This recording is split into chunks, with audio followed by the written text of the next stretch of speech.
Hello everyone, so welcome back to my YouTube channel science की Pathshala with प्रिया।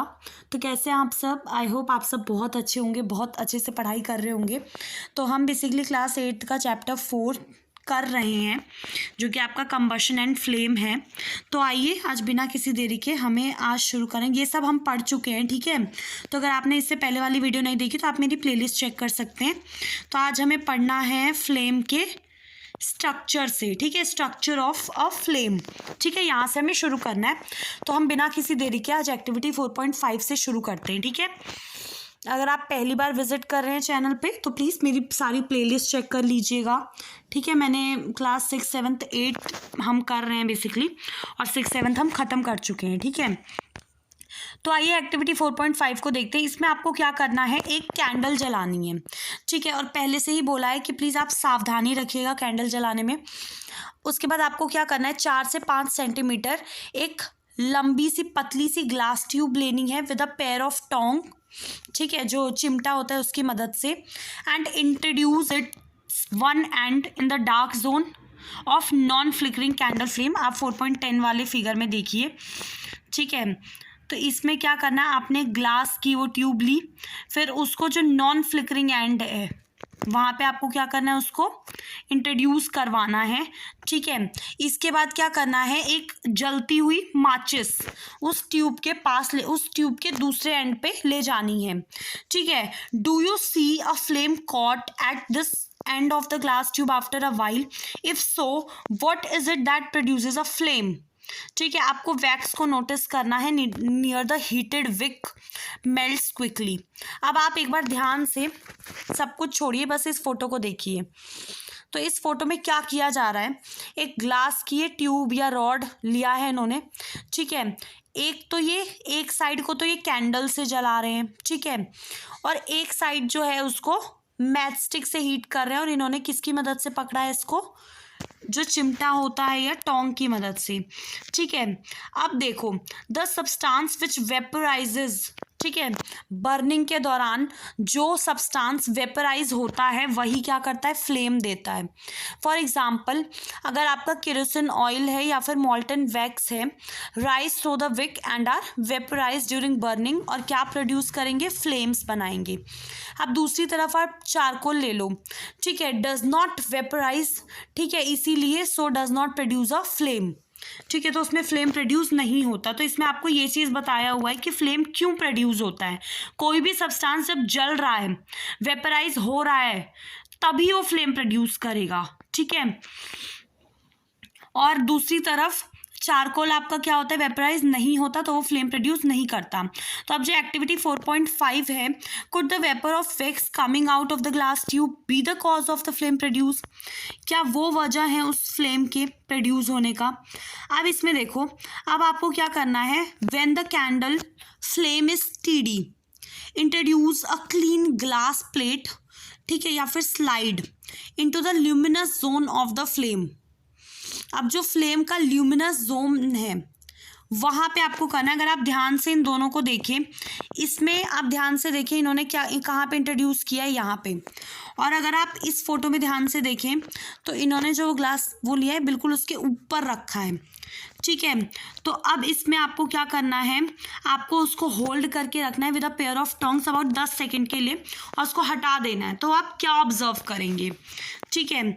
ऐसे इसमें अगर आप देखें, a circular blackish ring is formed on a glass plate, या फिर जो स्लाइड थी वहाँ पे आप ध्यान से देखेंगे ना इस फोटो में ऊपर, तो आप देखेंगे ब्लैक कलर का कुछ प्रोड्यूस हो गया है, जहाँ पे वो हमने उस जिस पार्ट को हमने वहाँ पे इंट्रोड्यूस करवाया है उस पार्ट पे एकदम ब्लैक सा कुछ इकट्ठा हो गया है।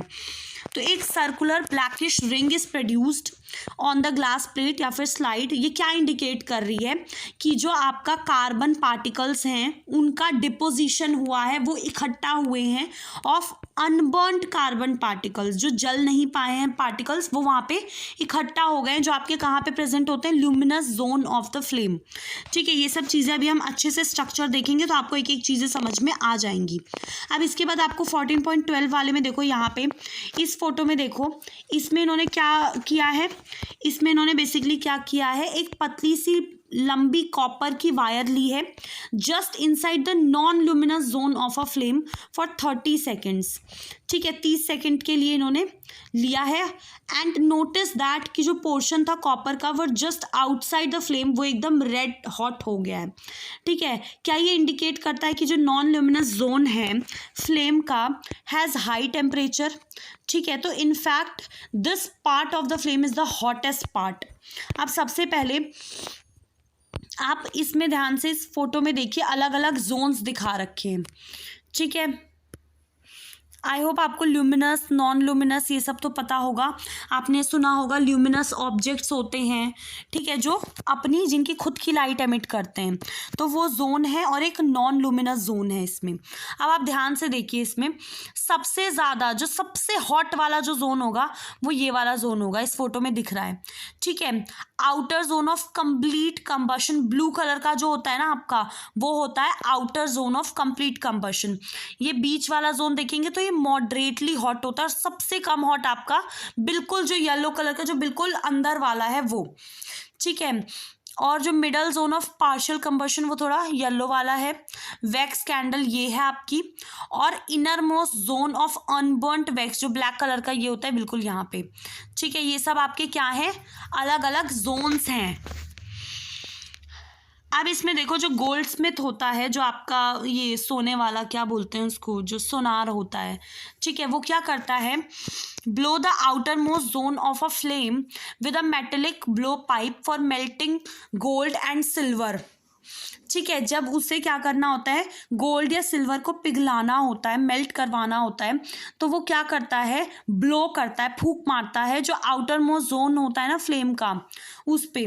Why do they use outer most zone of the flame? शायद अब आपके पास इसका जवाब होगा कि वो आउटर मोस्ट जो जोन है उसको क्यों यूज करता है। आउटर मोस्ट जोन जहाँ पे कंप्लीट कंबशन होती है। ठीक है, यहाँ पे आपको दिख रहा है। अब आते हैं कि आपका फ्यूल क्या होता है। ठीक है, रिकॉल दैट, याद करने की कोशिश कीजिए कि जो सोर्सेज हैं हीट एनर्जी के for domestic and industrial purpose, जैसे कि आपके मेनली वुड हो गए, चारकोल, पेट्रोल, ये जो सब्सटेंसेज होते हैं ना, इनको हम बोलते हैं फ्यूल। ठीक है, एक अच्छा फ्यूल क्या होगा, एक अच्छा फ्यूल वो होगा जो आसानी से हमारे पास अवेलेबल हो। हम जब भी किसी अच्छी चीज़ की बात करते हैं तो हम सोचते हैं सस्ता होना चाहिए, ठीक है, आसानी से उपलब्ध होना चाहिए।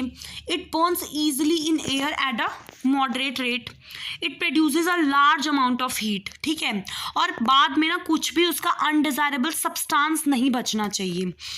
ठीक है, तो there is probably no fuel जिसको हम आइडल फ्यूल बोल सके, ऐसा प्रोबेबली कोई भी फ्यूल नहीं है।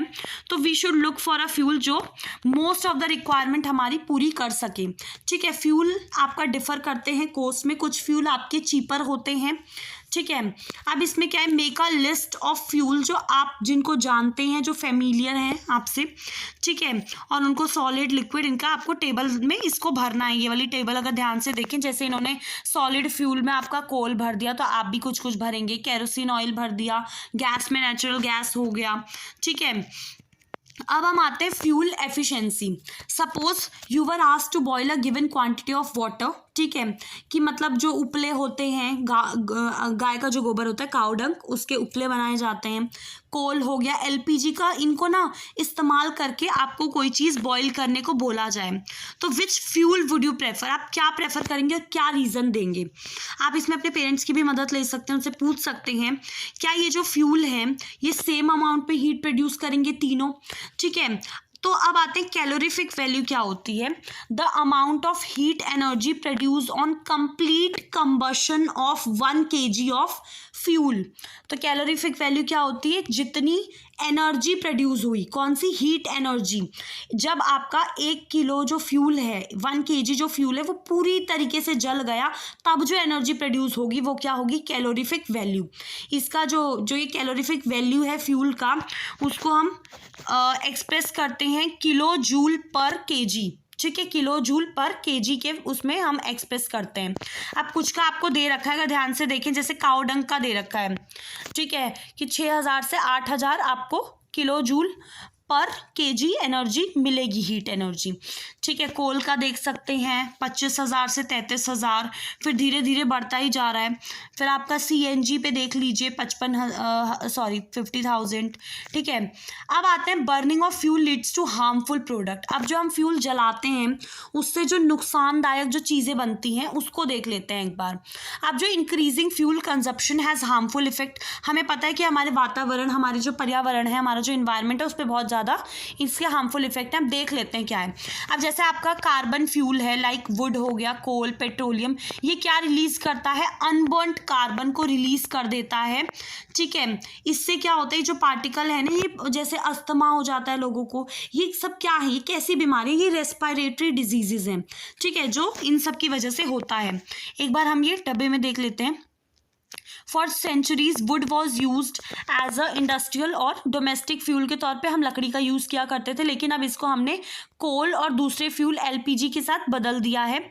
बहुत से रूरल पार्ट्स में क्या होता है, कंट्री के पीपल अभी भी लकड़ी का ही यूज़ करते हैं क्योंकि वो आसानी से मिल जाता है बिल्कुल, और सस्ता भी बहुत होता है। सस्ता क्या हो, तो किसी जंगल से जाके तोड़ के ले आते हैं। ठीक है, हालांकि जो बर्निंग ऑफ वुड है उससे बहुत ज़्यादा धुआं प्रोड्यूस होता है जो बहुत हार्मफुल होता है। इससे बहुत सारी ना ये रेस्पिरेटरी डिजीजेस प्रॉब्लम्स हो सकते हैं। ठीक है, तो अगर आपके घर में कोई ऐसे हैं जो अभी भी इनका यूज़ करते हैं तो आप थोड़ा सा अवेयरनेस क्रिएट कर सकते हैं।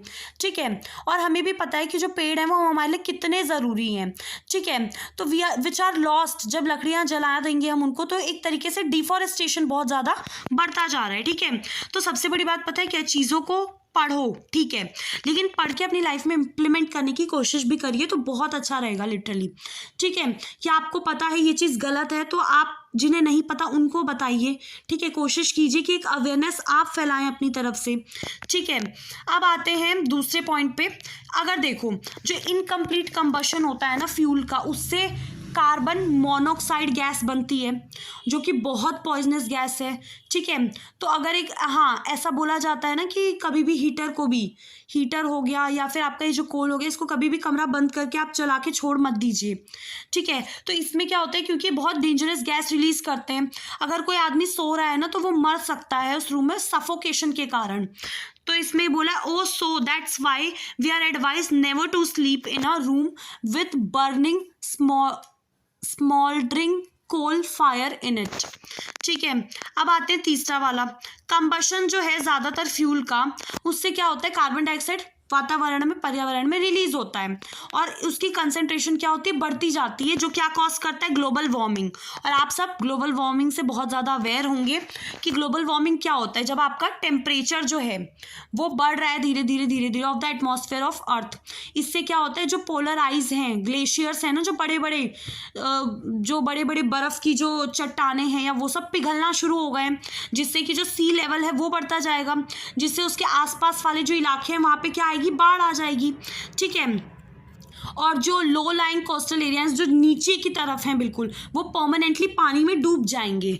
ठीक है, अब इसके बाद चौथा पॉइंट है, अगर आप कोल डीजल को जलाते हैं इससे होता है सल्फर डाइऑक्साइड गैस निकलती है जो बहुत सफोकेटिंग है और कोरोसिव गैस है। ठीक है, किसी चीज़ को बहुत जल्दी नुकसान पहुंचा सकती है। अब जैसे आपकी जो पेट्रोल इंजन है वो गैशियस ऑक्साइड रिलीज करते हैं, नाइट्रोजन का। ऑक्साइड ऑफ सल्फर और नाइट्रोजन क्या करते हैं, बारिश के पानी में घुल मिल जाते हैं और एसिड रेन प्रोड्यूस करते हैं। ठीक है, और ये बहुत हार्मफुल होता है, जो क्रॉप्स हो गई, जो बिल्डिंग, सॉइल, उन सब के लिए बहुत नुकसानदायक होता है। अब जो यूज़ है डीजल का, पेट्रोल का, उसको हमें किससे रिप्लेस करना है, सीएनजी से, कंप्रेस नेचुरल गैस, क्योंकि सीएनजी जो है produces harmful product in a very small amount, क्योंकि सीएनजी जो है बहुत कम मात्रा में आपका ये हार्मफुल प्रोडक्ट रिलीज करता है, बहुत कम मात्रा में। सीएनजी जो है वो एक क्लीनर फ्यूल है। ठीक है, तो ये चैप्टर हमने ख़त्म कर लिया है। ठीक है, अब देखिए आपने इस चैप्टर में क्या क्या पढ़ा। कंबशन सबसे पहले क्या होता है, तो कोई भी सब्सटेंस है जो हवा में जलता है, ठीक है, विच बर्न इन एयर, उसे हम बोलते हैं कंबस्टेबल सब्सटेंस। ऑक्सीजन जो है, मतलब एयर में ऑक्सीजन का होना कंबशन के लिए बहुत ज़रूरी है, और जब कंबशन का प्रोसेस होता है तो आपकी हाइट और लाइट सॉरी हाइट नहीं, सॉरी हीट और लाइट जो है वो आपका रिलीज होता है, ठीक है। इग्निशन टेम्परेचर क्या होता है, ये लोएस्ट टेम्परेचर है जिसपे कोई भी सब्सटेंस आग को पकड़ सकता है। इनफ्लेमेबल सब्सटेंस क्या होता है, जिसका बहुत कम इग्निशन टेम्परेचर रहता है।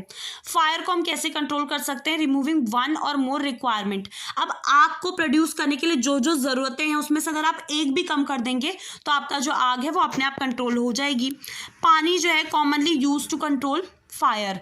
Water can not be use to, अगर आपका कोई इलेक्ट्रिकल इक्विपमेंट है, कोई आग है, सॉरी आग में कोई ऑयल है, तो उसमें फिर पानी काम नहीं आएगा। अब कंबशन जो है उसके कुछ टाइप हैं, जैसे रैपिड, स्पॉन्टेनियस और एक्सप्लोजन, ठीक है। अलग अलग जोन्स होते हैं फ्लेम के, इसको ध्यान से देख लेना, डार्क जोन, लुमिनस जोन और नॉन लुमिनस जोन, ठीक है। एक आइडल जो फ्यूल है वो आपका कैसा होता है, चीप होता है, ईजिली अवेलेबल होता है और कंबस्टेबल होता है, आसानी से हम उसको ट्रांसपोर्ट कर पाएँ, उसकी कैलोरीफिक वैल्यू ज़्यादा हो, वो हमारे इन्वायरमेंट को हार्मफुल गैसेस प्रोड्यूस ना करे, ठीक है। फ्यूल जो है वो एफिशिएंसी और कॉस्ट में अलग अलग होंगे, ठीक है। फ्यूल की जो एफिशिएंसी है वो हम कैसे एक्सप्रेस कर सकते हैं, कैलोरीफिक वैल्यू के टर्म्स में, जिसको हम किलो जूल पर केजी के उसमें एक्सप्रेस करते हैं यूनिट में। अब जो अनबर्न्ड कार्बन पार्टिकल्स है हवा में वो बहुत डेंजरस होता है, उससे आपको क्या हो सकता है, रेस्पिरेटरी प्रॉब्लम्स हो सकती हैं। अब जो इनकम्प्लीट कंबशन है फ्यूल का, उससे क्या होता है, पॉइजनस कार्बन मोनोऑक्साइड गैस हमारे इन्वायरमेंट में रिलीज होती है। अब जो कार्बन डाइऑक्साइड की परसेंटेज जैसे जैसे बढ़ेगी, इससे क्या होगा, ग्लोबल वार्मिंग बढ़ेगा। अब जो ऑक्साइड है सल्फर के, नाइट्रोजन के, जो आपके किससे प्रोड्यूस हुए हैं, कोल के जलने से, डीजल से, पेट्रोल से, इससे क्या होता है, एसिड रेन होता है जो बहुत ज़्यादा हार्मफुल है बिल्डिंग्स के लिए, क्रॉप्स के लिए, ठीक है। तो ये सब हमने कीवर्ड्स देख लिए। आई होप आपको ये चैप्टर समझ में आया हो, बहुत इंपॉर्टेंट चैप्टर है। एंड प्लीज़ इस वीडियो को सबके साथ शेयर कीजिए एंड हमेशा खुश रहिए और बहुत पढ़ाई कीजिए। और सबसे ज़रूरी बात, सिर्फ पढ़ाई कीजिए मत, इसको अपनी लाइफ में इम्प्लीमेंट करने की भी कोशिश कीजिए। और कोई भी डाउट हो तो कमेंट सेक्शन तो ओपन है, और अगर कोई भी सजेशन हो कि आप ऐसे मत पढ़ाइए, एक एक एग्जैक्ट टर्म का मतलब बताइए, या जो भी है आपकी problem, you can tell me in the comment section and I will definitely try to solve it. So thank you so much.